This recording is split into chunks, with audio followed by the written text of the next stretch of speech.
मस्त ठोकावी मांडी आणि वर न्यावी बाही, अहो चवीने खाणं सुद्धा काही खायचं काम नाही. सर्वप्रथम वाढलेल्या पानाकडे असं डोळे भरून बघावं, वदनी कवल म्हणावं आणि यज्ञकर्माला लागावं. आता ज्याच्यापासून सुरू होतं हे वाढलेलं पान, पदार्थ करा कुठलाही, याला विशेष असतो मान. अंदाजाने वापरावं लागतं, चिमूट चिमूट नीट. असं जरा डावीकडे असतं बघा पानामध्ये मीठ. तिथून पुढे सरकलात की टप्पा चमचमीतपणाचा, जिथे असतं लोणचं, चटणी, मिरचीचा ठेचा. कितीही पथ्य असलं तरी हे खावंसं वाटतंच आणि भल्या भल्या खडकांच्या तोंडाला इथे पाणी सुटतंच. चटण्या म्हणाल तर जवस, कारळ, लसूण, शेंगदाणा, आंबा लिंबाच्या लोणच्याचा चाटावा चवदार बाणा. हा ठेचा आयुष्यात जेवढ्या खाल अनुभवाची साठवण होते, पण ताटातला पोटात जास्त गेला की सकाळी मात्र आठवण होते. क्या बात आहे. आता जिच्यासाठी चाले सगळा प्रपंच, धंदा, नोकरी, पानाच्या अगदी मधोमध ती पोळी आणि भाकरी. गोल गोल गरम गरम अशी आईनेच पानात वाढावी, पापुद्रा काढून आतली खमंग वाफ आपण काढावी.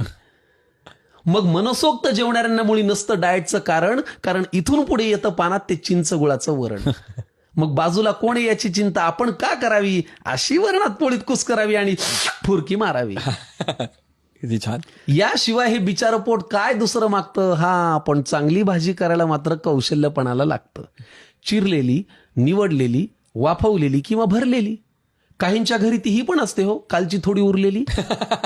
उगाच जास्त क्रेडिट त्या कोंबडी बोकडांना गेलंय. या भाज्यांनी आपलं जगणं सांगतो खरं समृद्ध केलंय. चांदीच्या ताटातही शोभून दिसते मेथी, भेंडी आणि गवार. सोन्याचा चमचा असला तरी खाणार हेच, ठाकरे असो वा पवार. मग पुढे एकदा पोट भरलं की सुटतं हे अवघड जगण्याचं कोडं. एकदा पोट भरलं की सुटतं हे अवघड जगण्याचं कोडं. पण मन भरायला लागतं ना मंडळी या देहाला गोड.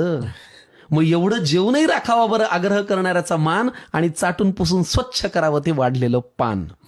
मग ढेकर देऊन पलंगावरती देह टेकवावा थोडा, इतक्यात कुणीतरी आणून द्यावा लवंग खोचलेला विडा. हेच ते वैभव आहे ज्यासाठी सगळे कष्ट करतो, पण समोर आल्यावर मात्र न जेवता फक्त पोट भरतो.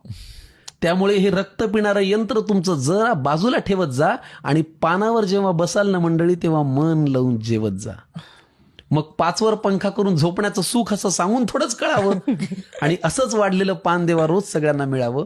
असंच वाढलेलं पान देवा रोज सगळ्यांना मिळावं.